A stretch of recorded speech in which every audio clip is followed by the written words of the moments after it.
Cross, and I am the comms advisor here at LIANZA, and I'd like to welcome everybody here today, and in particular Erik Boekesteijn, who is the senior advisor at the National Library of the Netherlands, and on the board as a board member at Storyhouse, Chester, UK. And there are a lot of things that you've been involved with, I can see, Erik. And thank you very much for coming along today. Erik is here to answer some questions. He has prepared a recording of his presentation. It is 11 o'clock at night where Erik is, so we appreciate you taking your time to be with us today. I am just going to open now with the karakia and also hand over to Neda to say anything more. Okay. Thanks, Angie. Thank you. Whakataka taho ki te uru, whakataka taho ki te tonga, kia mākina kina te kiuta, he mā taratara ki tai, e he aki ana te atakura, hei tio, hei huka, hei houhu, tihe Māori ora. Māori ora. Kia ora. Thank you, everybody. Kia ora. Good morning, everyone. Welcome. People are still joining us. I guess in the next 10 minutes, there will be more of you joining. Just keep that waiting room open. And we are very privileged and for this special event to have our special event guest Erik from Netherlands. Erik has done some incredible projects you will hear about today, and he has brought enormous amount of innovation into the concept of the modern library, library space, and library services. So we'll pass it on to Erik. Bear in mind, yes, it's 11 o'clock in Netherlands, and Erik will join us for the Q&A and discussion time after his presentation. So, Erik, over to you. Thank you. Angie, let's play the recording. Yes. Okay. There we go. Here we go. Hello, how are you? Across many seas, oceans, land. It's a pleasure to be here. Thanks for the wonderful introduction. We have been preparing this, and I decided to record a video just to make sure that if, you never know, technology fails us, we have a story to tell. Because stories, as you will get to hear during this presentation, are so important. Stories are probably the most important piece of our work in libraries. Look at the time, we have 45 minutes. There's time for questions, there's time for a conversation. As I said, I had the privilege of meeting in my career so many passionate librarians all across the world that it's one of the biggest pleasures in my working life. It's definitely to talk to you guys. So good to be here. Let's start. You're looking at this photograph here on the screen. The National Library of the Netherlands, the KB, as we call it, which stands for Koninklijke Bibliotheek, Royal Library. But it's a national library, and a national library in a network. We have a very good network, a very strong network, public libraries, academic libraries, special libraries, other stakeholders. We are well connected. And I think the library of today and the future is well connected. We are a network almost everywhere. My job at the National Library, as I said, I worked my whole career in libraries. Let's see if I can get to the next slide. Yes, we can. My role at the National Library is, for a part, to help libraries innovate. So libraries in the Netherlands, both academic as public libraries, can call me and say, Erik, I have an idea. But I don't know for sure how to take it to the next step, how to make it like something that's happening, an initiative, something that's working. And I always say, like, I'm not a project manager. I don't bring necessarily a bag of money. I can help you maybe to find a good reason to ask for funding and to put it to paper. But I can probably connect you to other libraries in the Netherlands or in other places that are working on the same idea or a similar idea, and see if we can get you into a next phase, a next step, and get this on the road. So that's part of my job. The other job is international work. I'm sort of a radar. I have hundreds of emails in my inbox that come from all over the planet, bringing in new ideas on a very broad list of themes, from artificial intelligence to the Sustainable Development Goals, to building new libraries, to create hybrid organization, the third place, third space. There's lots of things. I helped a couple of years ago to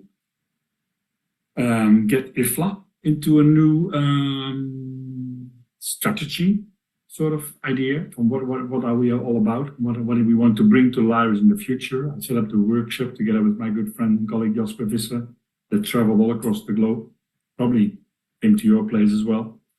I work for PL 2030, Public Libraries 2030. I set up an initiative to create more awareness on public libraries in Europe.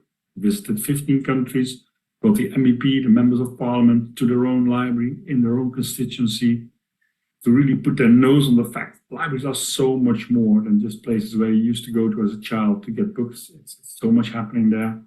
So it's a very, I work within the KB, the National Library, to create new ways of thinking across the organization. Started out KB Atelier, sort of a place where you can exhibit best practices together with stakeholders. There's too much to tell, but let's move on to the next thing. I worked my whole life in library. Started out in 1985, a long time ago, at the Music Library in Rotterdam. Maybe we get to that later on. I'm a musician, basically. I started out as a musician. I like to think myself as a musician. And I got to work in the Music Library. It was the best job ever, because I could talk all day about music, give people advice, meet musicians, and in the weekends play and rehearse and everything else. So that was a good job. I moved from that job to the one in Delft, and in Delft I helped design DOC, the Library Concept Center, as we called it. We stole that idea from IKEA. There's an IKEA Concept Center in Delft. I think it's the only one in the world, maybe the first one. Had an amazing time thinking about what this library could be like, and helping architects to design it. It was basically my first library. I was part of the designing process. I don't know if some of you have ever been there. It's changed after 10 years that it was open. It opened in 2007. It became the best library of the Netherlands in 2009, which is quite something, because we had the OBA in Amsterdam, Public Library of Amsterdam, competing with us. It was about 10 times as expensive as ours. But anyway, we won the Best Library of the Year award in the Netherlands. And as I said, it was the beginning of something beautiful. I was awarded Best Librarian in the Netherlands. I'm still showing this because I'm just proud of it. It was an amazing honor. And did it have any difference on me? I don't think it had any difference. But it was a sort of a reward, I think, for the idea of the library as a network and the library on a global scale, because I think the biggest reason for giving this award to me was that I was like an ambassador for Dutch libraries.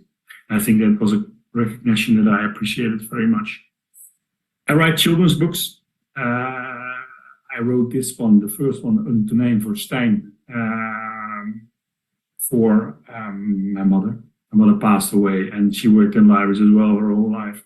And I wanted to give her something to be in every library. And I wrote a children's book together with Anouk, a good friend, an artist, who made the drawings. And, well, check it out. But before we start, I'd like to give you an idea of librarians in the Netherlands.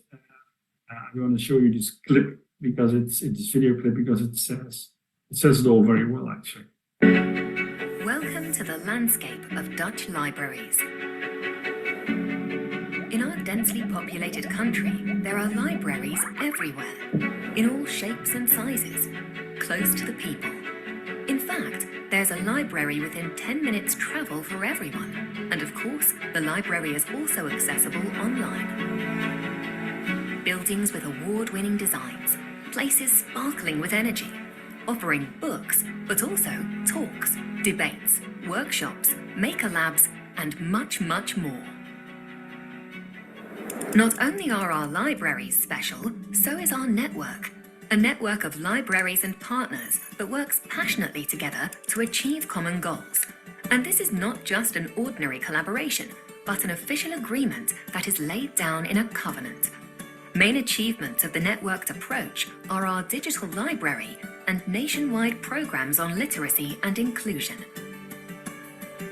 The curator and facilitator of all public library facilities is the Dutch National Library. Provincial organisations guide libraries in the areas of innovation, collection policy, and operational management. Local libraries serve their community's needs. They do so in cooperation with the municipality, but also with other partners, such as schools, welfare organisations, and language institutes. Dutch libraries serve everyone, from the very young to our elderly. For example, with Boekesteijn, which teaches children the joy of reading from infancy onwards. With school libraries and programs, we encourage primary and secondary school pupils to read, learn, and develop. With Hip Hop in Your Library, we engage young people all over the country to produce their own creative content based on letters and words. Every library also assists citizens in their contact with the digital government, for example, with filling in their tax return forms online. With programs on citizen science and digital citizenship, we prepare people for a future in the digital society.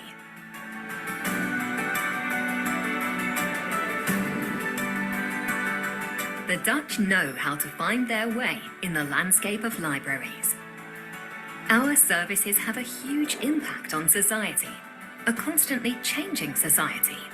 That is why we will continue to play the vital and indispensable role that the community demands of us, now and in the future.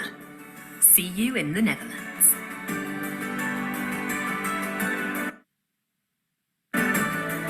Yeah.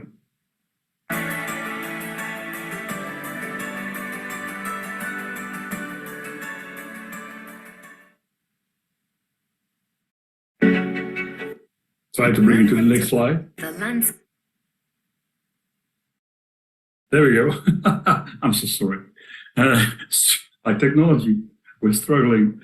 Okay, well, that video said it quite well. It gave a good idea of what libraries in the Netherlands are doing at this moment. So it's recorded recently, so I think it's quite appropriate. Going back to Delft, to Doc, and the network that I created over my career. In 2007, we started out, we planned to say, okay, we had a director, he said, I want to create the most modern library in the world in Delft. And Delft was at that time, I think, the third worst paid library in the Netherlands. The library in the Netherlands are paid by city council, so it's a difference between the funding of libraries when you go from city to city, of course.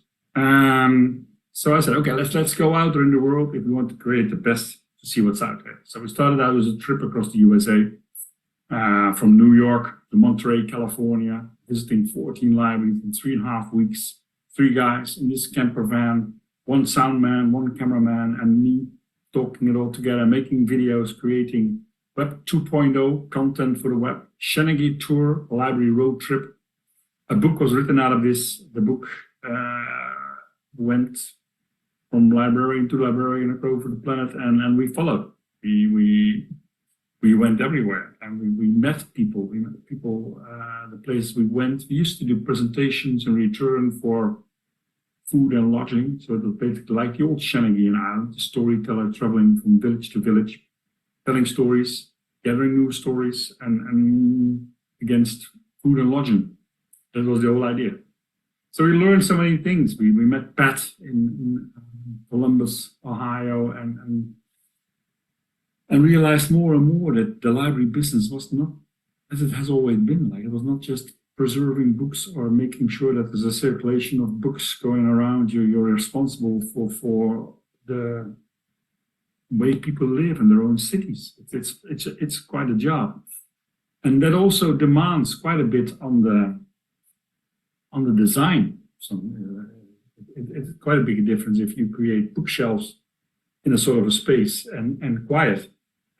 Then you create a space where people spend all day, people like to have some noise, people want a cup of coffee, people want to eat, people want whatever they want. They want to listen to music, they want so much more. And if we want to accommodate everyone, we have to find a way to do this with respect for everyone's wishes. And I always say to architects, when I work with architects, you are giving present to the people of the city. So basically you have to know what's on their wish list in order to meet that, and not just build your beautiful statement, landmark, whatever you call it, being an architect. So that's always quite a thing. User experience comes along. I always love this slide because, like I said, so many people look at a library and say, I just love that place. It's so beautiful. It has such expensive furniture and everything else. And sometimes it's true. Sometimes it works. But on the other hand, sometimes when you look at it from a user's perspective, from a different angle, like this baby is looking from a different angle, it's not as pleasant or beautiful as we think. So it's always to put ourselves in the place of the people actually using the space. It's very important. When I was working in DACH and designing the library and winning prizes and traveling, architects started to find me, started writing emails. So we had the pleasure that to a surprise, an email from Zaha Hadid. She passed away sadly a couple of years ago. That she was building a library in the desert, or planning to build a library in the desert. A whole university campus was part of it library, and she wanted our input on this library. So she sent over a couple of times a team of her architects to listen to the Delft idea. It's quite remarkable. And so I think that was the first library who actually advised on the design, what it would be. The DOC one, I'm just back from another amazing next library conference. I don't know if people in the room went to it. Sometimes people from New Zealand come all that way. Special place. Like I said, I met the team, I think years and years before they actually started building it in Delft as well. And thinking about what can it be, what could it be. And after so many years, it's still working. It's still that beacon in Denmark, not only to the city of Aarhus. I think it's an example for libraries in the world. It's big.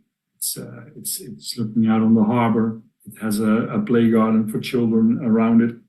In the outside, it's open. Staff, you can staff it with not so many people. It has a lot going for it. I think that's like still valid. The vision that we developed was a space for more interaction, human development. How do we make people want to be a better version of themselves? Promoting experience, other ways of learning. Learning is more than reading text, making text come to life. Programming, education, everything else, working together with stakeholders, other partners. The wall of inspiration. I checked in the middle of the now, I think hundreds of people on that wall, but still very proud to be on the wall. Another example of a library that was different that we helped develop when we were at Doc Lab, the company that I'm working at, was Airport Library, the library in Schiphol. If you come to the library if you come to the airport in the Netherlands, make sure you check out the D-Wing.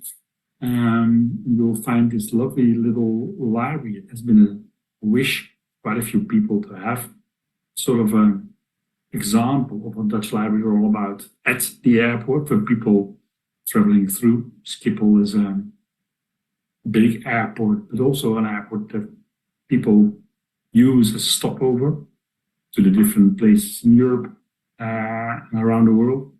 So if people can just spend their time and look at books, telling some stories about their travels, it's nice. So as you can see, it's a sort of an oasis.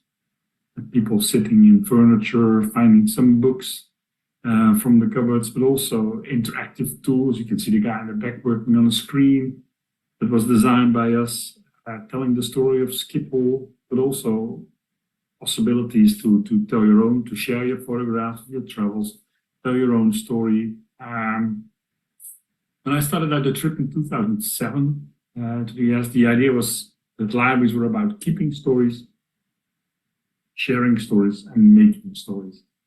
I think those three things are still my motto for libraries, and I think if we do that well, there will always be a future, no matter the medium. If it's a book, if it's like a digital version of the book, if it's an audio book, if it's a video, if it's a game, bunch of photographs, it's not that important. It's basically the facilitation of stories, storytelling, as I said at the beginning. Another library that is not like it's quite a bit away from me is the one in Sydney, Green Square Plaza, that ended up in the top 5 list of best libraries in the world a couple of years ago. Amazing space and place, and this I was asked by a very young couple of architects who just came from university. I think they started out. And they managed to win this sort of competition, this tender for among, I think, 168 architects from around the world. And they asked, do you want to be in our team, Erik? Do you want to be in our team of experts? I said, oh yeah, nice, that's nice. I can come over for a week and help you think of the library that you want to build. And they won. So basically I was on my way to Sydney, Australia, to help think of this place. As you can see, the library is mostly underground. I don't know if you can see it. There's a sort of a Louvre in Paris-like entrance and a cafe bar. And there's a big tower with different rooms that are very flexible, that can be adjusted for the occasion to whatever and whoever is programming in it. I don't know if you've been there, but it's gorgeous. It's gorgeous. It's not too big, 3,000 square meters. But it does everything that a library wants. And the most remarkable thing is this wasn't a whole urban development project, part of a whole urban development project. And the idea was that the library was supposed to be the first thing, one of the first things to be rebuilt, because people would slowly be coming back, moving in their apartments, and then they would have that third place beside their work and their homes to get together and talk and well, see how you're doing, you're getting along, is there anything we can do to help? Sort of a big living room in the middle of the chaos of all the building that was going on. There's a little garden in the middle, trees, some information about plants and everything else. Beautiful used library. The climate, of course, is much different from the Netherlands, so it allows to have like outdoor programming, to have a theater or everything that's going on outdoors next to the library, so that makes the library bigger. The whole square is supposed to be a part of activities, library activities. And then Storyhouse. There were quite a few in the middle. I mean, we had the redesign of a library in Moscow. I worked in Ukraine. Many places. But at one point, I was invited to join in this project. And this became very special to me. If you see my back here, is the inside of this building. I'm a board member of the building. I was brought in, I think, in 2015. To help get us off the ground. Basically, Storyhouse, I came up with the name. Storyhouse is a library, it's a theater, it's a cinema, it's a cafe, a restaurant. And special about Storyhouse is the focus on stories, as I said, and storytelling, because that's the thing that they all have in common. And the fact that the library runs all through the building, and the theater runs all through the building, and the cinema runs all through the building. So everything is like one overall concept. That it's not one building with different departments. It's really one. It's one organization, one programming. It's one place in the city. that brings people together. There's a video here. So the library runs right through the building. So there are books everywhere. There are books backstage, front of house, in the cafe, in the restaurant. There are dedicated reading rooms, dedicated children's storytelling rooms. It's been fabulous that so many different people have been using the library. It's like we've got families with different ages of children coming in. There's students using it for studying. There's people reading the newspapers. There's people here getting their books like they always did. It's such a thriving and busy environment, this library, in a wonderful way. The library card system is exactly the same as it's always been. You use your library card that you always did use for Cheshire Libraries to check your books out. We've got self-service machines. Another thing that we do here is that we've got computers that you can use for an hour a day for free. There's also free Wi-Fi, really fast free Wi-Fi that you can use. You just sign up with your Storyhouse account, which takes 2 minutes, and then you're on. The really special thing about our library is our opening hours. So we open our restaurant at 8 o'clock in the morning to start serving breakfast, so that's when our library opens.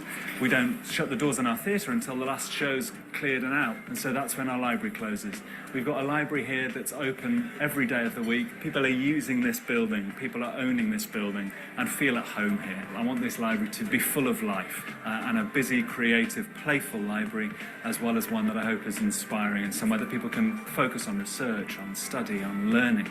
It's really a centre for our community to gather together and discover new ideas, hear and share their stories.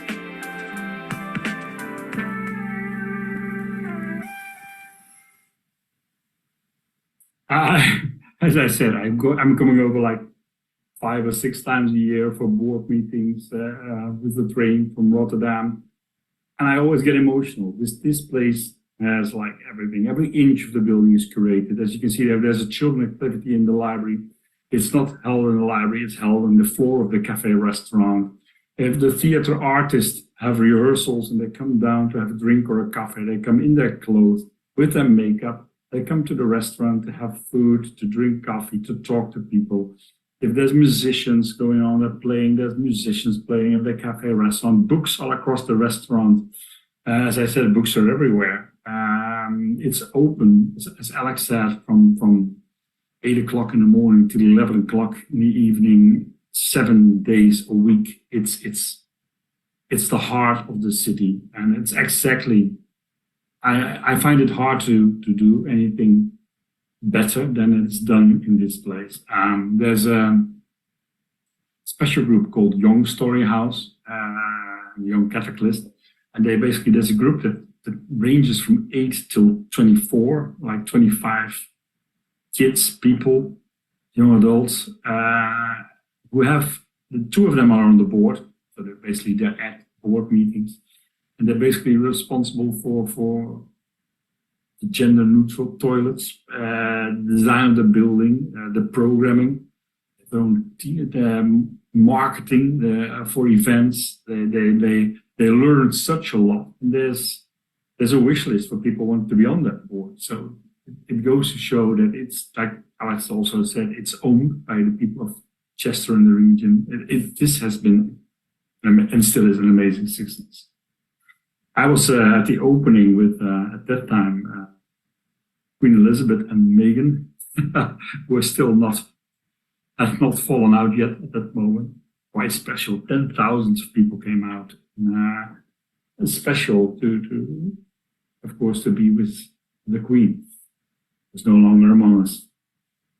As I said, Storyhouse has been a huge success, and the word of Storyhouse travels. So I'm organizing trips. I'm organizing 2 this year, 2 times 20 plus 24, 25 library directors from the Netherlands want to visit and get ideas. I have 4 or 5 on my desk here that said I want to copy that model. I want to build the same thing. But you can't copy paste libraries. I always say you have to look at what's the present for your city, what's on the wish list. But there's one example that I want to show here, and that's Cultura and so in Noordorp. Noordorp is a not so big village in the Netherlands, mostly like 16 churches and glass houses and everything else. And but the director is a very creative, very passionate librarian, Petra, who said, I want a story house too. So I said, okay, let's see what we can do. So we brought over the designer of Storyhouse, Anna Webber. Did an amazing job, like every inch of wallpaper has a reason. I brought her over to do some sketching, and we did it. We built a Storyhouse, much of the same atmosphere, of course, a totally different budget, a totally different building. We didn't have the Art Deco that you can see in the original Storyhouse, but the ideas are the same. The ideas are there. We have the wallpaper, the curtains, the carpets. This carpet is from a painting that's from an artist who comes from this place, and this is in the Rijksmuseum in Amsterdam. The bicycle you see on the wall is from Jan Jansen, a famous cyclist who won the Tour de France ages ago, but he is from that village. So he donated the bicycle that he won the Tour de France, but it's hanging in front of the window. There's a guitar, there's a piano, there is the Cheshire couch. The idea of Storyhouse is there. And they even put a poster on the wall of the doors and to honor the original model of Storyhouse. You can see the wallpaper above the checkout computers, the information computers. It's they did a very good job, and the success of this place, Cultura, so is similar to the one in Storyhouse. So for that matter, I think it is possible to get some of the ideas behind it and bring it to other libraries, but it needs a lot more than just copy paste. You need, like I said, before you design a building, you have to design the culture of an organization. You have to you put the staff in the right place, the right people in the right position, and once everything is settled, everything is there, you can create a building around it. Most people design a building and the staff and the organization just have to fit in. It's possible, but it's way more difficult, and the chances for success are not that big as if you do it the other way around. Having said that, like I said, I came across this one. Librarian makes rooms in the show for everyone's story. It fits perfectly in my idea of a library. I think the shelves belong to everyone, but it also belong to the stories told by everyone. So something to keep in mind. Anything? I met some people of the staff at Aarhus last week. They're planning now a nature library. So I want to show pictures of this when this is finished. But they like a similar idea about curious minds. I said at Storyhouse, I think the thing that won the people over at Storyhouse and started designing it was like, your job as a librarian is to create curiosity. You have to make sure that people are happy to leave your library with more questions on their mind than they came in with. So not just give them information and answer their questions. No, just tickle their imagination and send them away with more questions and eager to explore more and to learn. So I picked this Anything library because, like I said, we open our doors for curious minds. We want to be in a city, in an environment where people are healthy, safe, and enriched by learning and culture, and then where people, as I said earlier, can be a better version of themselves. Because there's a lot out there, and there's a lot out there. We have COVID, we have war in Ukraine, we have the climate crisis that's going on. There's a lot to worry about. The conspiracy theories and everything that's flying around, the fake news. What are we doing with artificial intelligence? Humans may be biohazards. We bring viruses. Machines are not. Should we be more like machines? Elon Musk. There are some people with an amazing amount of money, very decisive on a lot of things, said human language might be obsolete. I don't think this is true. People are allowed to shout anything, but it's out there. Some people believe this. We have to deal with this. Face recognition, the fact that we have 8 billion people, I don't know, and the population is still not so much anymore, but still growing. If the world becomes smaller due to climate change, less places where we can live, and you have more people, Are we going to be tolerant? Are we going to be able to live with that?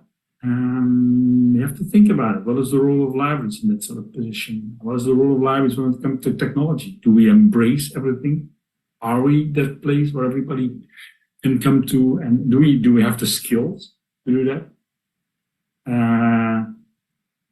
I took this from Phaedra at a presentation in the US. Is our technology fair? Is it unbiased? Does it work for everyone? People of color as well? There are plenty of examples that don't say so. T.T. Sharma from the UK, she set up, I got her over here in the Netherlands for this presentation once. And she says she's from India originally. She set up artificial intelligence for good, an organization. And she said, like, if you look at data in India on women, you find maybe a few Bollywood actresses, but not much more. There's so much work that we need to be doing if we want to be the place for everyone. Misinformation, I mentioned it earlier, is a big topic. All those things, besides all the things that I said, that you need to create a great library, are important. Artificial intelligence, I took this when I was in Washington this year with my former colleague, Apple from DocLab, and we tested artificial intelligence for a workshop. And I turned out to be a 57-year-old man with gray hair who seems to be happy, whereas Apple is a 60-year-old man who looks very sad. So, but is artificial intelligence always right? It says here, this is probably a cup of coffee, which is correct. But here it says, this is probably a toilet with a white lid. It is not always correct. And we have to allow ourselves sometimes to make fun of it and to laugh about it, although it is very serious. I have to look at time. Like I said, our collection may be different, but as long as we put people first and stories first, I think we are okay. Jane Cowell, you probably all know Jane. She's one of my heroes. And she also talks about SDGs and libraries. I think we need to look at SDGs. I'm working on the 23 climate things at this moment together with Jan Holmquist and Michael Edson. Try to bring that about. Hopefully in the next year we will start it up. But this is a very important thing to motivate our citizens, our library users to help to make the world a better place. AI, I mentioned it earlier. I think libraries and our patrons or library users are crucial to make it less biased, to create data that's more representative of all the people. There's a big task here. Already library users are being used to help in a gamification way to detect diseases like cancer, or to do something about Alzheimer, to help the doctors to save precious time that they can use in operations or other stuff by doing all the research. Of course, with the privacy things in mind, not knowing the patient, but perfectly able to detect cells, to look at cells, which are good cells, which are bad cells. Study your library. If we have sewing machines, we have repair shops, we have there's workspaces, workeries in the UK that are excellent idea of bringing people together that create their own work environment in the library and take responsibility for it, pay rent and everything else. There's so many ways to library, if it's a verb. It's interesting. Most of all, I think we can be examples. We can be examples to people to say, okay, this is possible if you create a space that is safe and respectful to everyone. And this is what you can achieve. So as I said, be an example, having the right staff on the floor who are trusted people, who help people, who feed people, having art, having writers, having music, having photographers, having poets, visionaries. Everything is possible in a library. This is from Storyhouse. Healing in your community. We're not neutral. We've never been neutral. We want to create well-informed citizens who already take a stand when it comes to some parties. Not saying we need to go out on the street with access, but saying that we have to facilitate people in creating the environment that they want to live in, makes us in nature not neutral. Basis for kindness, like I said, respect, non-violent, all those values that we treasure are important. And I think safe places are spaces for kindness. So always keep them in mind when you're designing. I don't know if there's much time for this. I'm working at the moment for the British Library, creating a new wing that was supposed to be built originally when the British Library was built. So basically, as I said, this is so many years later. Now there's a funder, a company that's funding this. They create a wing between Pancras International and Euston Station.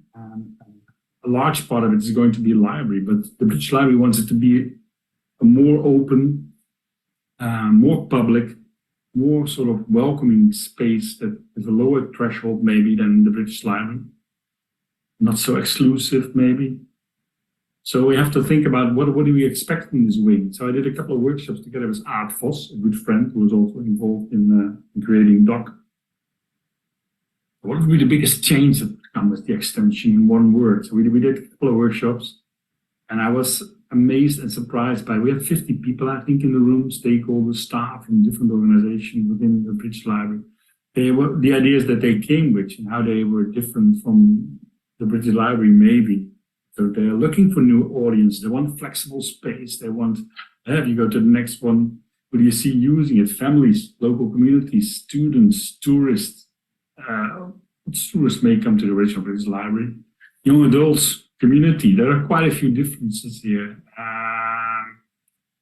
What physical elements do you see? Well, a kitchen, a bar, a shop, a clear signage, very important. I love the fact that I love clear signage.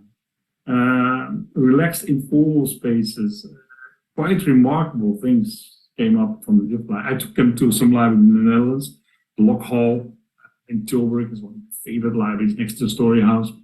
And we had the likes and the dislikes. So the welcoming, the flexible, the openness, the plants, the bar once again. The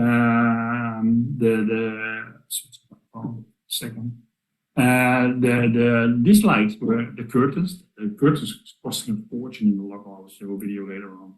It's too open. I never thought that libraries could be too open. Some found it too cold. It's an industrial building, so they found it cold. The books on the shelf, on the table, instead of in the shelf, some people dislike it. It's I always get surprised when I do this sort of workshops. The same thing we did with Doc in Delft, my first designed library. That's now different than it was at that time. But I didn't share the dislikes. That's not very honest of me. But anyway, there's a little time. So let's have a look. It's like adaptable. It's warm. It's affordable. It feels like home. It's a very important one. Comfortable. We lay them against the British Library and the new wing and the extension. We made a line. It goes way beyond. I don't have time to explain all this, but anyway, this is to give you an idea of what it would. We came with promises. What sort of promise would you like this place to be? That always works very well. You can keep them very short. So in the extension, it will be yours, which is a very short one. Or you can make it like when the extension, there will be an exclusive space open to everyone, and through collection and programming, it offers inspiration opportunities for informal learning. There are many ways to look at it. And, I don't want to go into what they chose because it's still a work in progress. And if you want, I can definitely come back one day when it's finished to tell you more.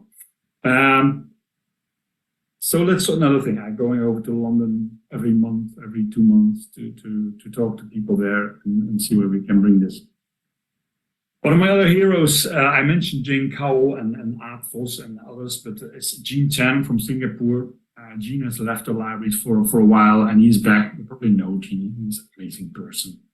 And he said, the library to me, Erik, is a theater of issues. I want the library to be a place where people bring the challenges that's facing us to life. We can put them out in the open, and people can look at it, and together we can experience solutions. We invite people to come up with the solutions to our challenges and put it all out in the open to discuss it in a respectful, friendly way. I think that's amazing. Combining the fact that you do storytelling and bringing it into the real world with the real problems that we're facing. If you manage to do that, you find ways to do it. Share, because this is a really important piece of our work. I have a video of the lock hall, like I said, next to Storyhouse. If I show Storyhouse, I have to show the lock hall, and just an example of this place. I'm trying to think how many years it opened. A couple of years ago, 5, 6 years ago. Tilburg is a city of approximately 200,000 residents in the Netherlands. Entrepreneurship, collaboration, co-creation and innovation are its foundation. In the heart of the city lies the Spoorzone, previously an industrial area. Today, a variety of startups and creators moved into the area. Next to the central station, we find the Lock Hall with the newly built library.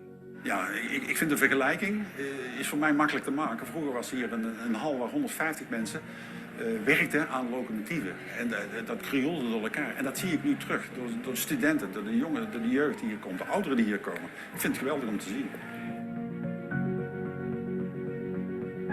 The old locomotive hall has been stripped to the bone and rebuilt except for its original glass and steel frames, which have been preserved. The unique and open character is still intact. The entrance hall takes the form of a covered city square with large public reading tables and a coffee bar. Around the square, there are staircases which can be used as event seating for hundreds of spectators.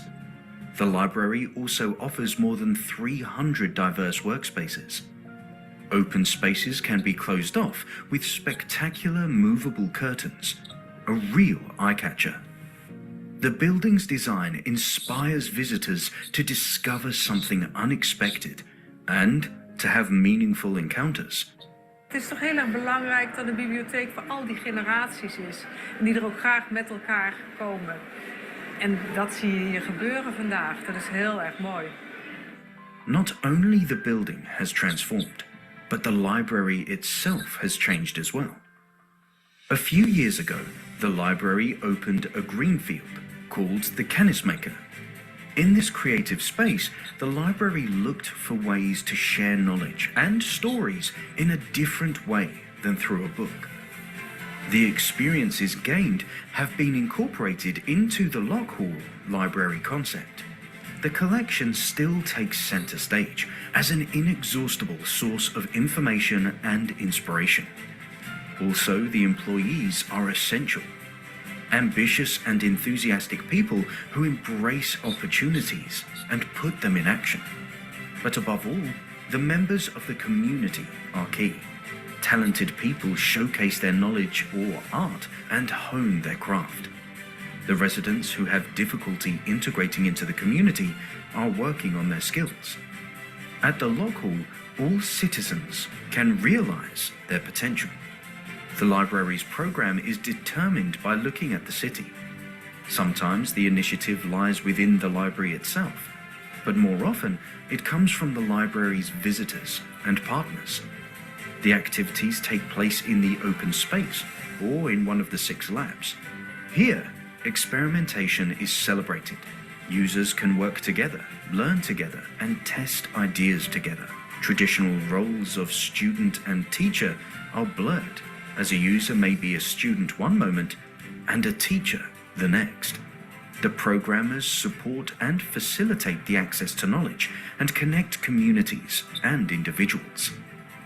In onze huiskamer van de stad kun je niet alleen koffie drinken, kun je niet alleen mooie boeken lenen, maar kun je naar een theatervoorstelling, kun je muziek beluisteren, kun je met elkaar in gesprek gaan over alle thema's die al onze inwoners raken. En dat is wat dit zo'n bijzondere plek maakt. En daarom ben ik daar enorm trots op. Well, like I said, I have to look at the time and it just goes on and on and on. But this gives an idea of that old industrial building together with the plants, the modern equipment, the right idea of staff. I said it earlier, you have to create a culture among your staff members that is open, that is ready for this way of running a library. And technology is amazing. I want to, just before we close, show you some example of the beeld te geluid, the sound and vision, the archive of television material, radio material, but also the music library that I started in 1985, as I told you earlier, is in this building. And they totally redone the building together with some old stuff that we built at DocLab. I was still there. They redesigned it, they improved upon it, and it's out in the open. It's a space. Almost every corner you can amazing architecture, of course, but also like so many screens and so many moments of interaction, of making your own television show, using media, understanding media, where media comes from, why it is made, how to make it. A totally different way of storytelling. Very much about people working with technology. I like to bring some of these elements to the library, and at the same time have these old books that we take upon our lap and read out to our children in the rooms, and it all comes together. There are remarkable places in the world that are like, they are an example. But for me, basically, the library is a place to practice being human. And as we saw, I don't think we will lose human language. I think human language will be more important than ever. Interactions face to face will be very important always. We may use easy things in technology to have at our disposal 24/7 the things we want, but the real experience is in our contact with people. Our real experience would be to be with you in the room, which I'm not. But anyway, I'm here for questions, and I could talk for hours, but I will not. So I'm going to try to make this stop and come back to you for questions. So let's do it. All right, thank you, Erik. Oh my God, that was so inspiring and absolutely fantastic. And we've got quite a few questions through the chat room. We have about 5 minutes left. I know you are happy to go a little bit over time. So for those of you who wish to continue discussion with Erik, you're welcome to stay another 5 or 10 minutes past 10 o'clock if you can. There are some questions which came through that I believe your presentation has already answered.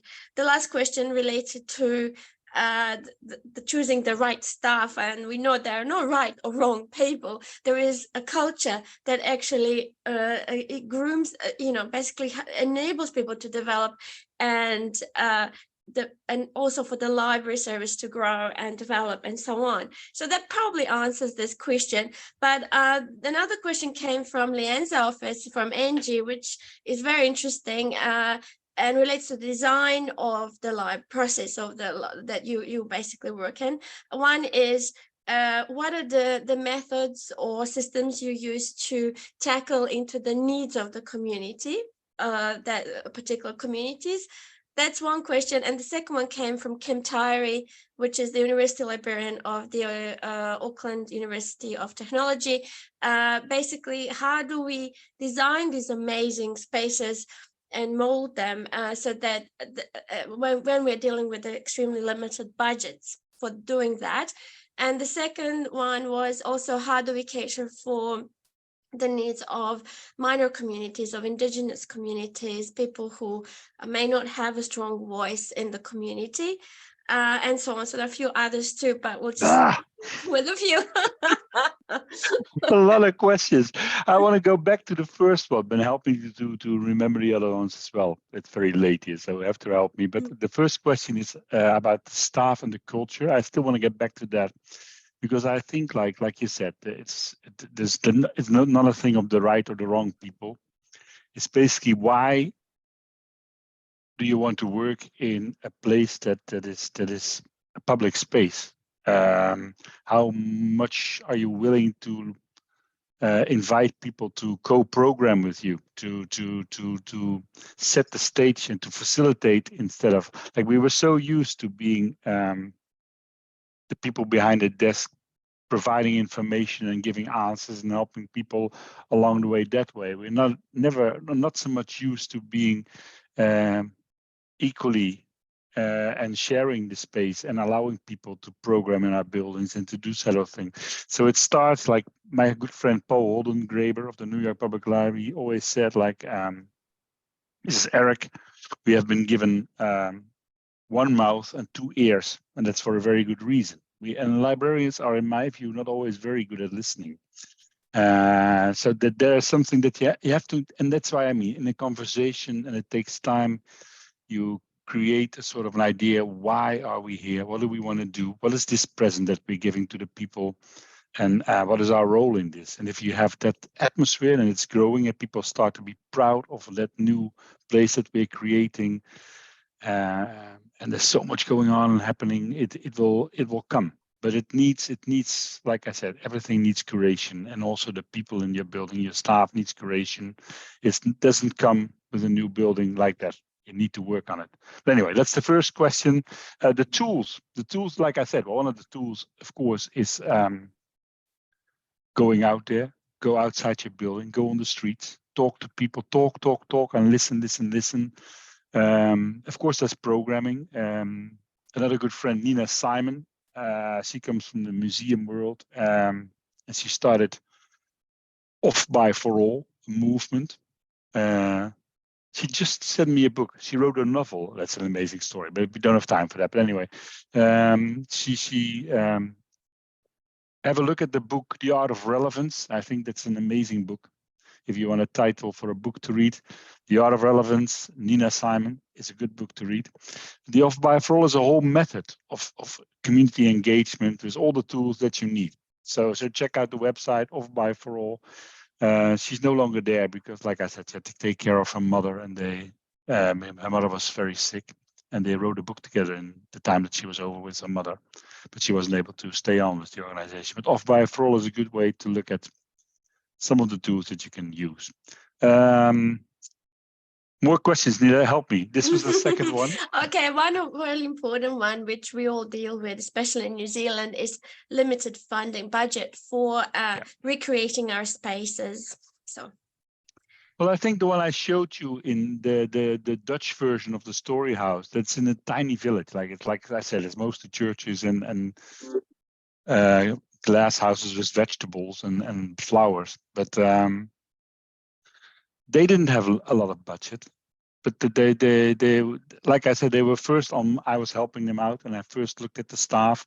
And for instance, there was an elderly community in that area that had the bridge club at Wednesday afternoon. But Wednesday afternoons is a children afternoon. The children are off from their schools. So the bridge club had to move to another day to play bridge. It was a very difficult situation.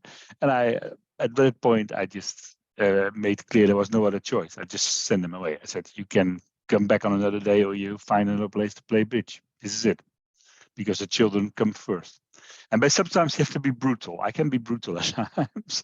And as I said, it doesn't always take an enormous budget to build these buildings. I did this European tour that I mentioned about, and I came from Denmark. The library in Denmark that I showed you in the photographs cost 300 million euros, I think it was. An amazing amount of money. And I went straight to Romania, where I was in a village who was not even a sewer system, and it was very poor. And they built a library with wood from the sheds underneath in the cellar of the little city council building. 2 computers donated by the Bill and Melinda Gates Foundation, and the children were queuing up to go online on their Facebook and get access to information of the world. And people asked me, what's your favorite library? I was crying when I left the Romanian library, and I love the Dock Library, but I said it doesn't always come to a budget. The success is more in how you work with your library users. That's what makes a library of success. More questions. There were more questions, no doubt. I can't hear you, Nida. You have to put on your mic. Oh, sorry. One more question coming. What is one thing university libraries can learn from these innovative uses of space developed often for public libraries? In my view, I did a couple of conferences together with public libraries and academic libraries in the Netherlands, which were quite popular. I don't think, of course, there are differences. The National Library of the Netherlands is a reference library, or is also a university library, academic library, as such, a research library. You saw it at the British Library. These libraries are also considering how they can be more open, more co-creation with the students. I think the difference are it's more becoming more equal. So I think the same technology can be used in public libraries and academic libraries. So some of the technology is useful. We just designed a book that you can talk to through AI. So you can ask the book a question and the book will answer you. So if you can ask, this is the Fish book, one of the oldest book in the Netherlands. I think it's from the 16th century or something. And you can just ask the book like, is there a selkie? I asked the book, is there a selkie in the book? Irish mythical, part seal, part woman. Is it in the book? And the book just give you within a second, give me an answer. Yes, there's a selkie on page this and that and that. So imagine what that would mean for academic libraries, for research libraries, if you can use artificial intelligence to answer you, it will save so much time. So there's definitely, like I said, there's many ways that programming and also learning. I talk too much, sorry, but also learning. I think learning by reading never works as good as learning by adding experiences to it. So bringing poetry to learning, or it's not always possible because some of the studies don't allow it, but by bringing music, by bringing a different experience to the table helps to learn. So there's many ways we can learn from each other. Sorry. Great, thank you, Erik. I believe so far we have answered most of the questions. There was one that relates to the dangers of AI in. Oh yeah, that's a good one. Yeah, I saw that one. Well, AI is very, like I said, I think we always have to realize that AI is helping us as humans to do a better world, but it needs to fit our needs and what we want, and it shouldn't go beyond what we want and what we need. I think it can be used the same way as a library works. If you have information available 24/7, it can be very handy. But basically, as we learned through COVID as well, we want to go to places where we can meet each other, look each other in the eye, talk to each other, and have human interaction. I think some things are useful and very handy and efficient, but it's not always about efficiency. What makes us human, if we talk about a place that practice to be human, there's creativity, there's the unexpected, there's so much more than being efficient. And I think we are very good at that. We are very good at being not efficient sometimes. The exchange of energy as well, through conversation, new ideas stem through the interaction of different people, and all of a sudden there's a new idea that was brought in collectively. Perhaps I cannot do that. I guess. All right, Erik, thank you so much. People are leaving us slowly. So I believe it's a good time to wrap up. We have all extremely inspired, and I can see messages coming through.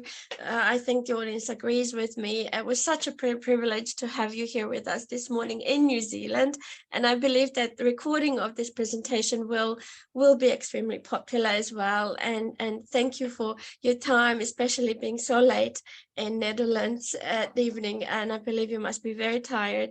I will go to bed. If there are Cheers. more questions, Neda, send them by email or whatever Will you do. want. If you can collect them, and I'm happy to answer more questions. And let me know when you're coming to the Netherlands and whatever. Will do. I'll talk to you later on. Thank you so Great. much. Thank you you. very much, Erik. And I'll Bye. just Thank you. close the session with a karakia. Anuia, anuia, anuia ki te aru uru tapu nui. Kia wātia, kia mama, te nākau, te tinana, te wairua, e te ara tangata. Koia rā e rongo, whakairia, aki ki runga, kia tina, hui e, tai ki e. Thank Kia ora. Thank you, Angie. Thank you, Thank you, LIANZA. Thank everybody. you, Tausig. Thank Team, you. so Thank much. you, committee. Cheers. Bye Have a good now.